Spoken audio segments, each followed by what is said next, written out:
Hello everyone. In this lecture, we will discuss about the hypolipidemic drugs. तो start करते हैं introduction से और साथ ही बट के ब्रेकडाउन से, क्योंकि अगर हम इसे तोड़ेंगे ना तो वैसे ही मतलब समझ में आ जाएगा।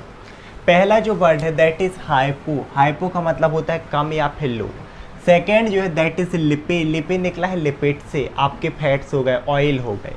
इसके अलावा लिपिड के बाद जो है हमारा एमिक बर्ड या फिर एमिया, ये पूरा रिलेटेड रहता है ब्लड से, जैसे ल्यूकेमिया होता है। इसके अलावा और हम देखें तो एनीमिया हो गया, थ्रोम्बोसाइटोपिनिया हो गया। और जो एमिक बर्ड है ना, ये भी जैसे इससे पहले हमने देखा था ओरल हाइपोग्लाइसेमिक ड्रग जो ग्लूकोज लेवल को कम कर रही थी। सेमस एमिक मतलब ब्लड, लिपो मतलब लिपिड और हाइपो ऐसी ड्रग्स जो ब्लड में आपके लिपिड के लेवल को कम करेंगी, ये ड्रग्स है ना। So these are the medicine or drugs which lower the level of lipid, या तो आप लिपिड बोल दो, फैट बोल लो, ऑयल बोल दो।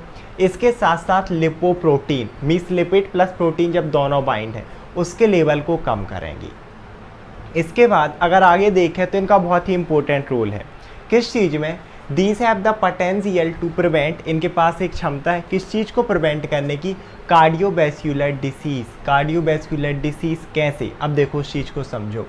Bye retarding the accelerated atherosclerosis in hyperlipidemic individual. अब ये पूरा मैं मतलब समझाता हूँ। सबसे पहली चीज़ यहाँ पर है हाइपरलिपिडेमिक इंडिविजुअल। इंडिविजुअल मतलब कोई भी एक पर्सन, और हाइपरलिपिडेमिक मतलब उस पर्सन का जो ब्लड है, पर्टिकुलरली मैं अगर ब्लड वेसल बना दूँ उसमें लिपिड बहुत ज़्यादा है, ठीक है। अब ये लिपिड होता क्या है, लिपिड हो गया ये ट्राइग्लिसराइड के फॉर्म में, जो हमारी ब्लड वेसल रहेगी ना, मान लो ये ब्लड वेसल है, इसकी जो बॉल है वहाँ पर एक्यूमुलेट होते जाते हैं। और अगर बहुत ज़्यादा लेवल है तो ये क्या करेंगे, यहाँ पर हो के यहाँ पर इस तरीके से प्लाक का फॉर्मेशन कर लेते हैं। प्लाक मतलब कि जो नॉर्मल ब्लड सर्कुलेशन हो रहा था उसमें रुकावट आ गई। इस चीज़ को बोला जाता है atherosclerosis, means the formation of plaque on the wall of blood vessel, जो कि इसे रोकेगी। अब जब ये चीज़ होगी तो यहाँ से सर्कुलेशन में प्रॉब्लम होती है, स्पेसिफिकली हार्ट के ऊपर लोड बढ़ने लगता है क्योंकि उसे ब्लड को पंप करना और बीच में है रुकावट। इस तरीके से कार्डियोवैस्कुलर डिसीज़ हो सकते हैं। साथ ही ये प्लाक खुद उन आर्टरीज में बन सकता है जो हार्ट को सप्लाई कर रहे हैं, कोरोनरी आर्टरी, तो इस्चेमिया डेवलप हो सकता है, मायोकार्डियल इन्फ्राक्शन होता है इस तरीके से।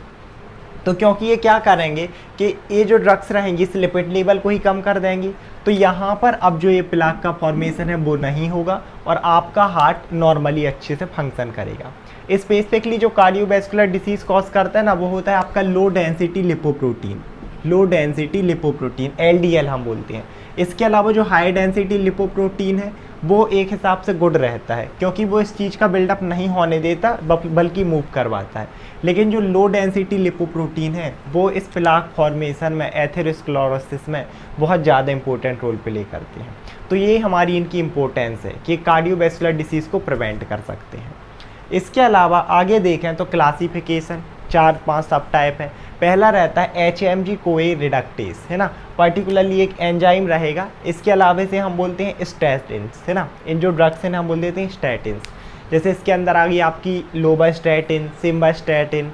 इसके अलावा दूसरी जो कैटेगरी है दैट इज़ बाइल एसिड सीक्वेस्ट्रेंट, इन्हें हम एक और नाम देते हैं दैट इज़ रेसिन्स। और इसके अंदर कौन कौन सी आएंगी, आपकी कोलेस्टिरेमाइन, इसके अलावा कोलेस्टिपॉल। देन जो थर्ड कैटेगरी है दैट इज़ फिब्रिक एसिड डेराइवेटिव्स, और इसके अंदर होगी आपकी क्लोफिब्रेट, इसके अलावा हम देखें तो बेंजाफिब्रेट, ये इसके अंदर आ जाएंगे। जो लास्ट कैटेगरी रहेगी दैट इज़ इनहिबिट लिपोलाइसिस, जो कि लिपोलाइसिस को डिक्रीज करें, मीन्स लिपिड के ब्रेकडाउन को। इसके अलावा ट्राइग्लिसराइड सिंथेसिस, और ये ट्राइग्लिसराइड का सिंथेसिस ना होने दें क्योंकि वैसे ही लेवल बढ़ा हुआ है। तो इसके अंदर मेनली जो आता है ना दैट इज़ निकोटिनिक एसिड। ये क्लासिफिकेशन है, एक्शन आगे देखेंगे। अभी फ़िलहाल हम बात करते हैं फार्माकोकाइनेटिक्स की। फार्माकोकाइनेटिक्स का मतलब क्या होता है, absorption, distribution, metabolism and excretion, कि पर्टिकुलरली हम इन हाइपोलिपिडेमिक ड्रग्स को किस थ्रू लेंगे, इंजेक्शन के थ्रू लेंगे या इंट्रामस्कुलरी लेंगे, इंट्रावीनसली लेंगे। तो इन सब की ज़रूरत ही नहीं है क्योंकि ये they are well absorb orally. अगर हम माउथ के थ्रू ही इन टैबलेट्स को लेते हैं ये वेल एब्जॉर्ब रहती हैं, है ना, मीन्स आपके इंटेस्टाइन से किसके अंदर एंटर कर जाएंगी, इंटेस्टाइन से जाएंगी आपके सर्कुलेशन में।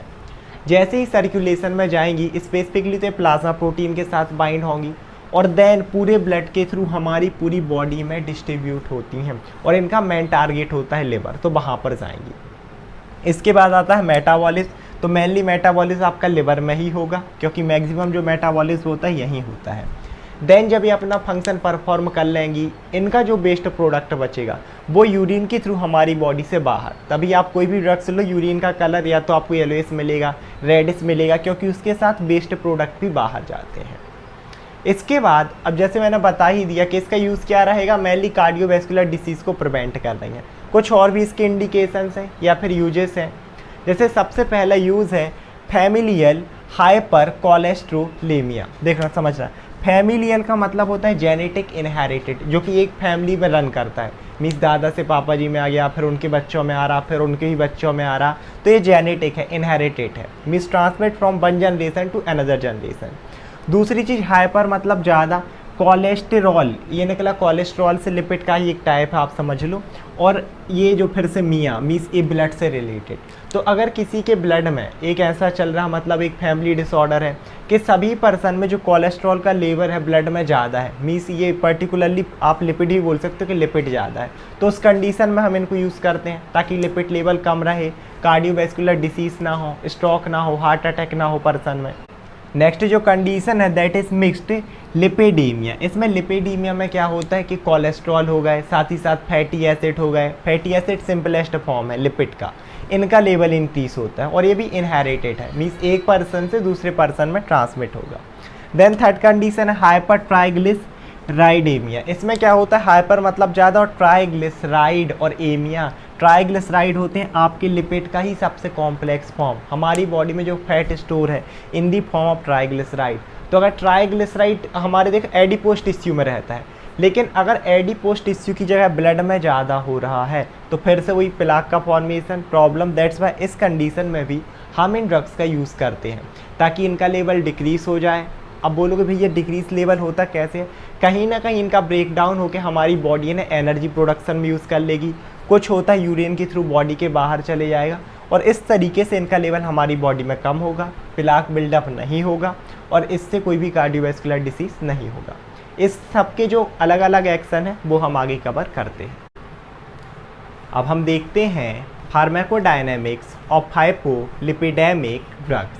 अब फार्माकोडायनेमिक्स क्या होता है, जैसे कि अपन ने इंट्रोडक्शन में भी देखा था, action, interaction and mechanism action of drugs कि पर्टिकुलरली हमने एक्शन तो वैसे हमें पता चल भी गया कि भाई इसका नाम ही हाइपोलिपिडेमिक ड्रग्स, मीन्स ऐसी ड्रग्स रहेंगी जो हमारे ब्लड में लिपिड के लेवल को, कोलेस्ट्रॉल लेवल को, ट्राइग्लिसराइड लेवल को या फैटी एसिड के लेवल को डिक्रीज़ करेगा। लेकिन उसका मैकेनिज्म देखते हैं, जो हमने पूरे देखे थे ना सब क्लासिफिकेशन, HMG कोई रिडक्टेस इनहिबिटर देखे थे, स्टैसिन्स, इसके अलावा बाइल एसिड सीक्वेस्ट्रेंट्स जैसे हमने रेसिन्स बोला था, फिब्रिक एसिड डेराइवेटिव्स देखे थे, निकोटिनिक एसिड देखे थे। तो स्टार्ट करते हैं स्टैटिन से। दूसरा इनका जो हम नाम देते हैं ना दैट इज़ HMG कोए रिडक्टेस इनहिबिटर। HMG कोए होता है एक एंजाइम, इस एंजाइम का जो फंक्शन रहता है किस में हेल्प करता है, कोलेस्ट्रॉल फॉर्मेशन में, मतलब वही लिपिड का पार्ट कहाँ, लिवर में।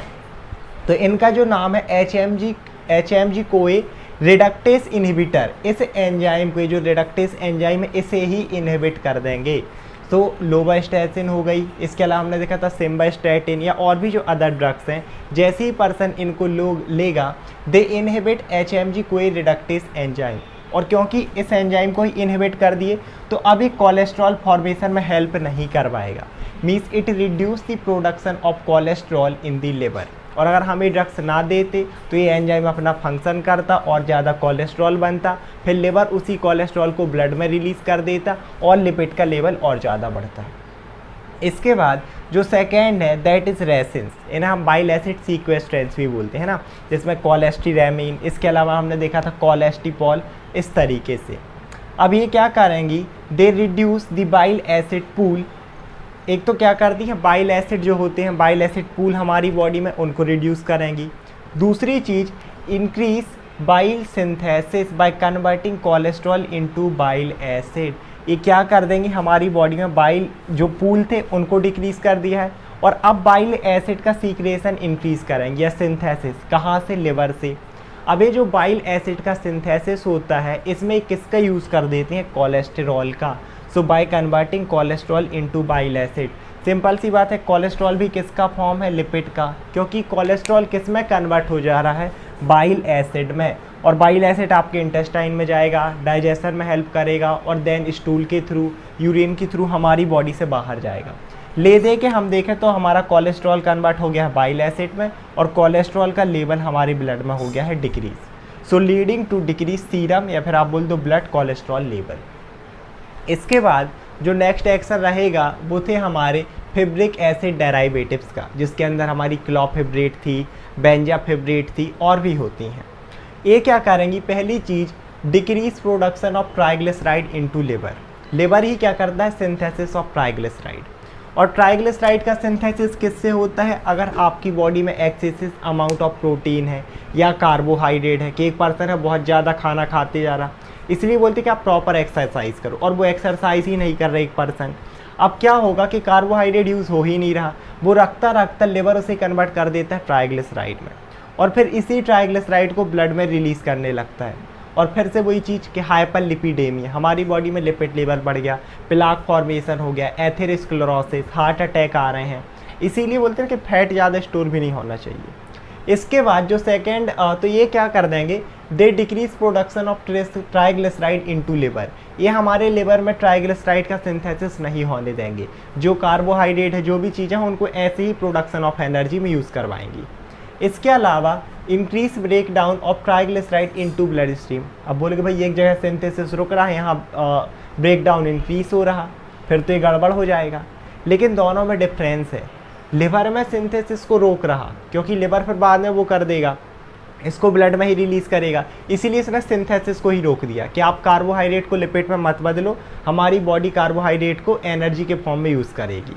और यहाँ पर पर्टिकुलरली जो ब्लड में ऑलरेडी प्रेजेंट है ट्राइग्लिसराइड, है ना, क्योंकि ब्लड में प्रेजेंट है तो ब्लड में ही लेवल बढ़ा है, इसीलिए इसका ब्रेक डाउन कर देगा किस में, फैटी एसिड में। और ये जो फैटी एसिड है ये भी हमारी बॉडी में प्रोडक्शन ऑफ एनर्जी में यूज़ हो जाएगा और ब्लड से ट्राइग्लिसराइड का लेवल कम, यानी कि हमारा जो हाई लिपिड लेवल था वो कम हो जाएगा।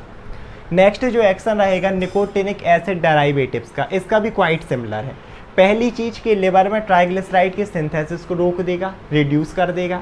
दूसरी चीज़ जो एडिपोज टिश्यू है हमारे, है ना, एडिपोज टिश्यू को हम फैट टिश्यू बोलते हैं, वाइट एडिपोज टिश्यू हो गया, वहाँ पर फैट स्टोर होता है ना, तो उस चीज़ को अब ये क्या कराएंगे, reduce lipolysis, lipo means lipid और लाइसिस मीन्स तोड़ना, तो जो हमारे एडिपोज टिश्यू में है उससे लिपोलाइसिस के ब्रेक डाउन को कम कर देगा। मीन्स लिपोलाइसिस नहीं होना चाहिए, क्योंकि अगर ये लिपोलाइसिस हुआ तो फिर से आपका जो लिपिड है या फैटी एसिड हैं वो ब्लड में जाएंगे, कोलेस्ट्रॉल ब्लड में जाएगा और ज़्यादा लेवल बढ़ेगा। तो ये लिपोलाइसिस को प्रिवेंट कर देते हैं, ताकि जो भी यहाँ पर आपके लिपिड हैं वो यहीं पर स्टोर रहे, एडिपोज टिश्यू है, ब्लड में इनका लेवल ना बढ़े।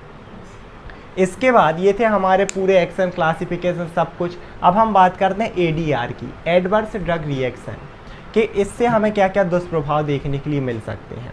पहली चीज़ जो रहेगी दैट इज़ हेडेक, है ना, क्योंकि इतनी सारी ड्रग्स लेना है, लिवर पर एक्ट कर रहा, इतने सारे एंजाइम पर एक्ट कर रहा, हेडेक। दूसरी चीज़ कि मेनली लिवर पे ही एक्ट कर रहा, लिवर का रोल है डाइजेशन में, तो सबसे ज़्यादा जो अफेक्ट करता है ये करता है डाइजेशन। किसी पर्सन में डायरिया हो सकता है ना, कि बहुत ज़्यादा लूज मोशन चल रहे हैं। इसके अलावा जो दूसरी चीज़ है दैट इज़ कॉन्स्टिपेशन, कि वो होता है कि difficulty in voiding stool pass करने में दिक्कत जा रही है। इसके अलावा नोजिया, वॉमिटिंग मतलब उल्टी करना, और नोजिया होती है उससे पहले वाली फीलिंग ऑफ डिस्कम्फर्ट, कि जो फीलिंग आती कि नहीं यार अब मेरे को उल्टी होनी है। इसके अलावा हम देखें तो और हमारे पास एब्डोमिनल पेन, क्योंकि कॉन्स्टिपेशन है, डायरिया है, तो GI टिश्यू में एब्डोमिनल पेन तो आ ही जाएगा। इसके साथ साथ डिजीनेस, पर्सन को इतना हेडेक है, डायरिया हो रहा है, नोजिया, वोमिटिंग, पर्सन में वीकनेस, साथ ही साथ डिजीनेस, चक्कर आ सकते हैं पर्सन को। तो ये था हमारा पूरा हाइपोलिपिडेमिक ड्रग के बारे में, इनका introduction, classification, pharmacokinetic, pharmacodynamic, indication, साथ ही साथ हमने देखे इनके ADR। आई होप आप लोगों को लेक्चर समझ में आया होगा। प्लीज़ इसे अपने दोस्तों के साथ शेयर करें, वीडियो को लाइक करें and subscribe to my channel. Thank you so much everyone.